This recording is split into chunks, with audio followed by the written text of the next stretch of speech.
Dear students, today we are going to start with chapter number 1, Chemical Reactions and Equations, and part 2.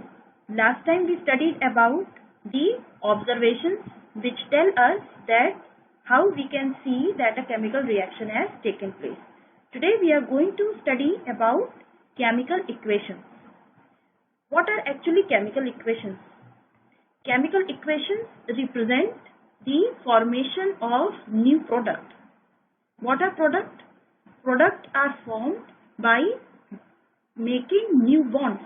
It means old bonds are broken, and these old bonds are broken among the reactants. It means there are two important components of a chemical equation, that is reactants and products.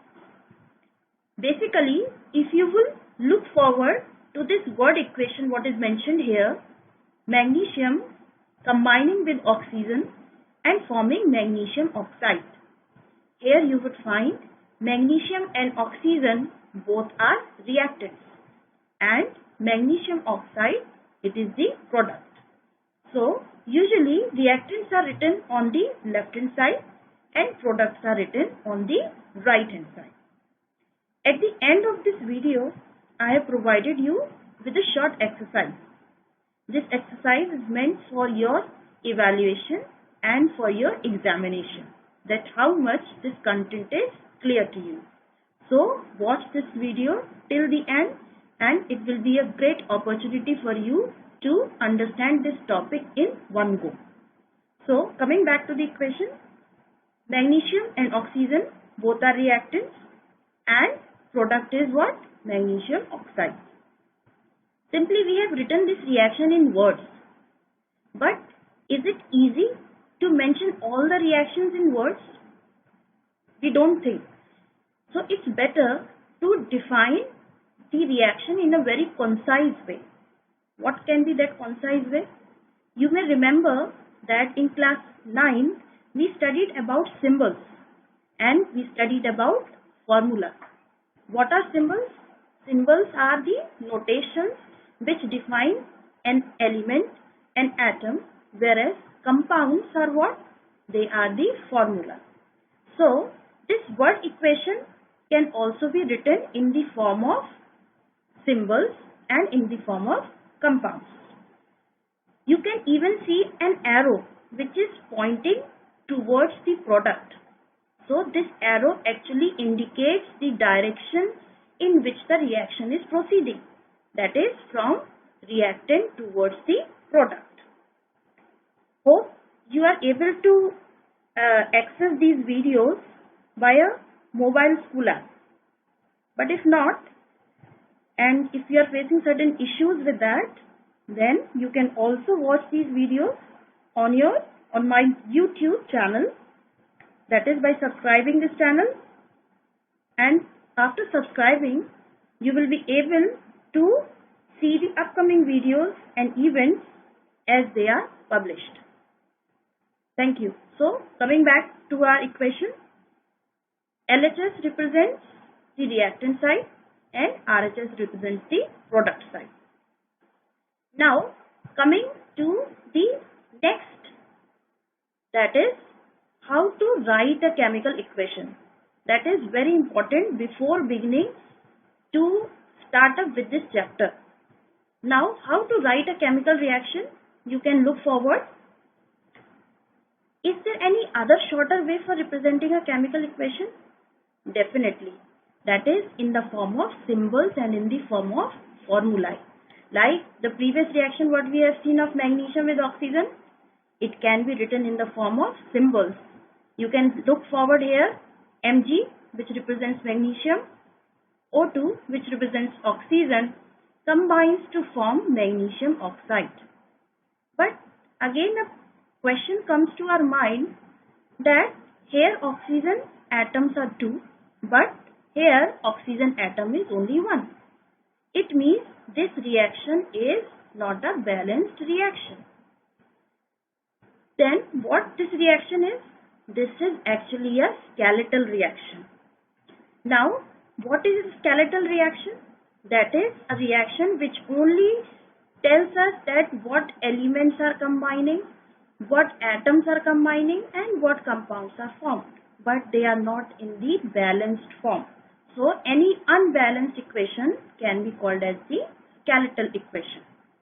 Now the most important part where we are maximum confused, that is the balancing of a chemical equation. Look up here, balanced chemical equation. Now whenever we start with this chapter, usually students ask, "Ma'am, why we are balancing a chemical equation?" So the question for this answer you all know very well. We already have studied the law of conservation of mass. You may remember, given by Lavoisier. What is this law about? That is, the total mass on the reactant side will be equal to the total mass on the product side. It means the number of atoms on the reactant side should always be equal to the number of atoms present on the product side. And to fulfill this law, we are balancing a chemical equation. So this is a very important question which we need to remember always. Coming to an example, like zinc combining with sulfuric acid, forming zinc sulfate plus hydrogen. This activity we have already done in the previous video, where we saw that bubbles of hydrogen gas were evolved. That was one of the observations which tells us that a reaction has taken place. So same reaction we are taking it forward. Now we can represent this word equation in the form of formula. How? That is, zinc plus H2SO4 gives ZnSO4 plus H2. Now we have to examine this reaction, that all the atoms which are present on the reactant side, they are equal to the atoms which are present on the product side. So we will form a table regarding the atoms which are present on the LHS and the atoms which are present on the RHS. As you can see below, the zinc, hydrogen, sulfur, oxygen, these are present on LHS side, and the same atoms are present on the right hand side, that is RHS on the product side. Okay. Now we'll write the number. Zinc present on LHS 1, zinc present in RHS again 1, hydrogen present in LHS 2, that is in H2SO4. H2SO4 is what? Sulfuric acid. And H present in RHS is again 2. Similarly, sulfur in LHS 1, in RHS 1. Oxygen in H2SO4 again 4, and in ZnSO4 again 4. So when we compare the values on LHS and RHS, you will find that the number of atoms on both the sides, reactant side and product side, LHS and RHS are equal, which shows that this reaction is already a balanced reaction. So in this reaction we do not need to balance it, but all the reactions are not same. So in that case we need to balance the reaction. Now let us take one more example, combining of iron metal with water H2O, which forms Fe3O4 plus hydrogen. Now to understand this, what you can do is you take a copy and a pen in your hand, and for that you pause this video for some time and just write this reaction in your copy, and then you start along with me as I tell you step by step. So I hope you all have written this reaction in your copy. Now as you can come forward to this next picture, you would find I have provided you with certain short and speedy notes. These notes will help you to understand the content at one go. So if you want, you can go through them and can have a better understanding of this topic again. Now coming again, how to start with balancing a chemical equation. Here you can see step 1. What is this step 1 about? Step 1 tells us that first draw boxes around each formula. Now what is the need of drawing these boxes around each formula? We already know that this is the reaction, because these boxes will not allow us to make any changes in the basic formula of the compound while balancing the chemical equation. So there is where we always make mistake. Like sometimes what we do, we multiply this H2 which is present in H2O by 2 and make it H4O, which will disturb the formula of water. So to avoid that, first step what we will follow is drawing a box around each of the formula, that is on the LHS as well as on the RHS. Now again, as I told you in the previous example, we have to list the elements, and these atoms which are present on the left hand side and the atoms which are present on the right hand side. So we will be making a column like this. Make a column like this in your copy. In this reaction, we have iron, we have hydrogen, and we have oxygen. Now, LHS, iron 1, RHS 3 in Fe3O4. Hydrogen, left hand side 2 and right hand side again 2. Oxygen, left hand side 1 and right hand side 4. So by making this table, you will come to know that maximum atoms to be balanced are of, yes, oxygen. So we will be starting with oxygen, and we know oxygen is present in which compound? Oxygen is present in H2O in LHS and Fe3O4 in RHS.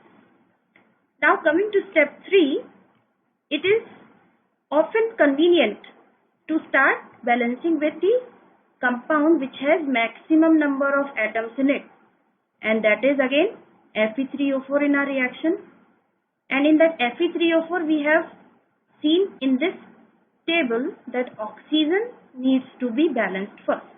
So what we are going to do now is to balance oxygen. Initially oxygen was 1 in LHS and 4 in RHS. So we will multiply this 1 by 4, and in the product side it will remain the same. So what reaction we will get now? That will be the new reaction after balancing oxygen, which will give us Fe plus 4H2O, because here oxygen was 1 and on the other side it was 4. Now after balancing oxygen, again we will be forming a short table. Why the short table will be formed? Just to check now which further atom we need to balance. That is, again in this reaction you will find hydrogen. How many atoms? Left hand side 4 to the 8, and in the right hand side it is 2. So again what we are going to balance? That is hydrogen. To balance hydrogen, initially hydrogen is present 8 atoms in 4H2O. You can see in the reaction 4H2O, 4 to the 8, and in product side it is only 2. So how to make 2 into 4? 2 into 8, that is by multiplying it with 4. So now the latest reaction is Fe plus 4H2O gives Fe3O4 plus 4H2. So again this is not a complete balanced reaction. Why? Because only we have balanced oxygen and hydrogen. Again what is left to be balanced is iron. So that we are going to see in the next step. You can see here step 5. We have examined the previous reaction and we have picked up the third element that we know, that is iron. Iron on the initial LHS was 1 in Fe and was 3 in Fe3O4. Now we have to balance on LHS, that is multiplying 1 by 3. So the reaction what we are going to get is 3Fe plus 4H2O gives Fe3O4 plus 4H2. Now we have balanced all the 3 atoms, both the sides, LHS and RHS. Again, we will verify it by forming a table and writing all the atoms, again LHS and RHS. That will tell us that finally we have balanced the chemical equation. That is only to check the correctness of the balanced equation, nothing else. Okay. As you can see here, the number of atoms of element in both the sides are equal. So now we can call this equation as a balanced chemical equation.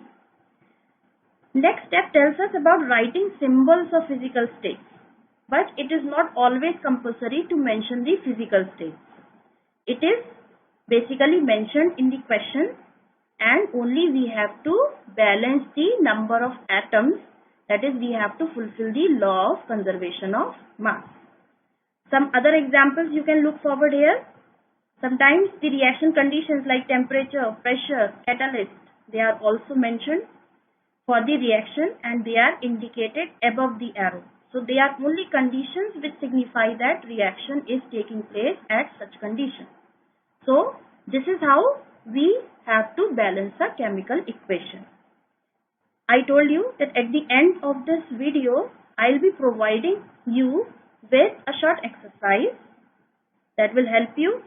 So if you look forward, the first question is convert word equation into balanced chemical equation. I have explained you, rather than writing words, we can symbolize them. Now it is your work to symbolize them and write it in the form of a chemical equation. Now look forward. This is what we have studied in class 9th, how to frame formula. So that is again your work to learn. Identify the reactants and products in the equation below. We know LHS and RHS. I am giving you the hint. Rest you have to do it by yourself. I hope things will be clear to you and you will be gaining a lot after this video. Practice and be perfect. Thank you.